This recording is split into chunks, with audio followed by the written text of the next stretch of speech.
Shalom, saudara-saudara yang Shalom. kekasih dalam Yesus. Saat ini kami akan membahas lagi tentang makna di balik perjamuan kudus. Sebelumnya, mari kita satu dalam doa. Mari kita tundukkan kepala, kita berdoa. Allah Bapa yang berada dalam kerajaan surga, Bapa di dalam nama Tuhan Yesus Kristus, kami bersyukur kepadamu Tuhan, Kau terus menyertai kami sepanjang hari ini dan sampai kedatanganmu Tuhan sampai selama-lamanya. Terima kasih Tuhan untuk turun Roh Kudus, terima kasih untuk sepanjang hari ini Kau melindungi kami, menyelamatkan kami dari segala roh-roh jahat, roh-roh kematian, roh dunia, roh mati, roh santet, sihir, tenung, tumbal, guna-guna, roh maut dan kerja maut, malaikat maut, roh segala penyakit apapun termasuk serangan penyakit COVID-19 varian apapun dipatahkan kuasanya dengan darah Allah Yesus. Pimpin kami dengan kuasamu pada acara podcast pada sore malam ini. Kami memohon urapan Roh Kudus supaya kami Tuhan dipakai oleh Roh Kudus untuk menyampaikan kebenaran firman Tuhan. Dalam nama Tuhan Yesus kami berdoa sekarang. Amin. Amin. Ya, kita buka Yohanes 6 54 sampai 58. Yohanes 6 ayat 54 sampai 58. Barang siapa makan dagingku dan minum darahku, ia mempunyai hidup yang kekal dan aku akan membangkitkan dia pada akhir zaman. Sebab dagingku adalah benar-benar makanan dan darahku adalah benar-benar minuman. Barang siapa makan dagingku dan minum darahku, ia tinggal di dalam aku dan aku di dalam dia. Sama seperti Bapa yang hidup mengutus aku dan aku hidup oleh Bapa, demikian juga barang siapa yang memakan aku akan hidup oleh aku. Inilah roti yang telah turun dari sorga, bukan roti seperti yang dimakan nenek moyangmu dan mereka telah mati. Barang siapa makan roti ini, ia akan hidup selama-lamanya. Ya, kita akan mempoinkan apakah perjamuan kudus ini roti yang turun dari surga yang dikatakan Yesus sama dengan roti mana yang diterima bangsa Israel. Nah, kita lihat di ayat 57 sama 58. Ayat 57, sama seperti Bapa yang hidup mengutus aku dan aku hidup oleh Bapa, demikian juga barang siapa yang memakan aku akan hidup oleh aku. Inilah roti yang telah turun dari sorga, bukan roti seperti yang dimakan nenek moyangmu dan mereka telah mati. Barang siapa makan roti ini, ia akan hidup selama-lamanya. Ya, jadi itu perbedaannya ya. Kalau roti mana itu memang roti yang turun dari surga juga.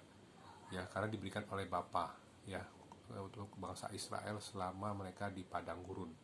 Karena di padang gurun bagaimana caranya mereka makan? Ya, karena mereka tuh tinggal di sini, nanti kalau tiang awannya bergerak lagi mereka harus bergerak. Yang awannya diam, mereka harus tinggal di situ. Jadi mereka semua disediakan sama Tuhan. Roti mana, ya, burung puyuh juga ya. Nah, ini semuanya itu memang berasal dari surga. Tapi di sini kita lihat ya, ayat 48, coba Yohanes 6:8, 48 ke 9. 48. Akulah roti hidup. Nenek moyangmu telah makan mana di padang gurun dan mereka telah mati. Nah, nenek moyang kita ini ya, Israel rohani itu, nenek moyang kita itu adalah orang-orang yang di padang gurun. 12 suku Israel yang dibawa keluar dari tanah Mesir. Mereka telah mati ya, padahal mereka makan roti yang dari surga loh. Roti mana? Artinya itu roti yang benar-benar made in, buatan surga, bukan buatan manusia. Kita tahu kalau buatan surga itu kekal sifatnya ya. Tapi ketika ada makan ini, apa namanya, nenek moyang yang Israel itu makan malah mereka mati. Kok bisa begitu ya? Nah, kita akan kupas. Disinilah kita melihat bahwa Tuhan Yesus ini ya, dia berfirman ya, dia berfirman loh. Karena firman itulah dia sendiri menyatakan dirinya dia adalah roti hidup ya. Jadi dia menyatakan dia roti hidup dan dia hidup oleh Bapa, Tuhan Yesus. Dan dia menjanjikan kalau Tuhan Yesus hidup oleh Bapa, bagaimana caranya kita hidup? Mau hidup. Makanya inilah firman Tuhan, barang siapa makan roti, ya kan, benar, coba di ayat 58 coba. Ayat 58. Barang yang B, barang Yang siapa? B. Barang siapa makan roti ini, ia akan hidup selama-lamanya. Makanya dibilang barang siapa makan roti ini, roti itu siapa? Ya tubuh Kristus, ya, daging Tuhan Yesus. Ya, ia akan hidup selama-lamanya. Firman Tuhan ini gak bohong. Kalau kita fokus firman Tuhan ini, kita akan hidup selama-lamanya. Amin. Karena dari ujung rambut, ujung kaki itu semua sel-sel tubuh kita tuh membutuhkan kehidupan. Kenapa? Karena di sini dunia ini kita tahu bahwa banyak yang jahat, roh-roh jahat, roh sakit penyakit, ya, roh-roh kelemahan-kelemahan tubuh yang disebabkan datangnya dari makanan atau dari mana. Nah, kita butuh pertolongan dari Tuhan Yesus. Itulah kita membuat kita ini semakin hari semakin percaya kepada firman Tuhan. Maksudnya membuat ini jangan sampai ragu-ragu lagi, ya. Makanya kalau kita membuat firman ini semakin hari semakin percaya, kita makan tubuh Kristus dan minum darah Kristus itu bukan hanya di gereja saja sebagai acara Jumat Agung yang akan kita rayakan nanti, ya, minggu depan, ya, hari Jumat, ya, dan nanti Jumat Paskah dan hari Minggu hari kebangkitan, Resurrection Day. Itulah sebabnya kita harus percaya kalau kita setiap hari makan tubuh Kristus dan minum darah Kristus, ada janji firman kudus Tuhan, hidup yang kekal selama-lamanya.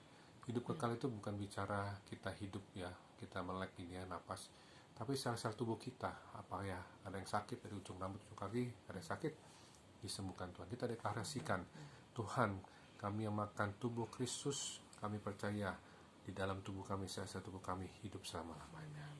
Amin. Mari kita satu dan doa. Bapa di surga, terima kasih Tuhan, Kau sungguh baik-baik kami. Tuhan Yesus, tolong kami supaya kami hidup dalam kebenaran, hidup dalam kekudusan. Tuhan, kami mau Tuhan hidup dalam firman-Mu Tuhan. Kami percaya kami yang makan daging Tuhan Yesus, minum darah Yesus, kami beroleh hidup oleh Tuhan Yesus, dan kami hidup selama-lamanya. Bukan seperti roti yang dimakan nenek moyang kami, ya, yang di padang gurun Tuhan, secara rohani, tapi kami percaya Tuhan, roti ini adalah roti hidup yang Tuhan Yesus, adalah daging-Mu Tuhan Yesus dan darah-Mu, ya Tuhan Yesus Kristus, yang diberikan kepada kami Tuhan, bukan lambang tapi benar-benar ada kuasanya. Tolong kami Tuhan, sembuhkan yang sakit, kami deklarasikan sel-sel tubuh kami yang sakit dihidupkan oleh Tuhan, kuatkan kami sel-sel jantung kami, dan berikan kami kekuatan yang baru. Terima kasih Bapa, Yesus Kristus, Roh Kudus, dalam nama Bapa, Anak, Roh Kudus, dalam nama Tuhan Yesus Kristus kami berdoa, syukur, haleluya, amin. Terima kasih, sampai jumpa podcast berikutnya. Tuhan Yesus berkati. Shalom.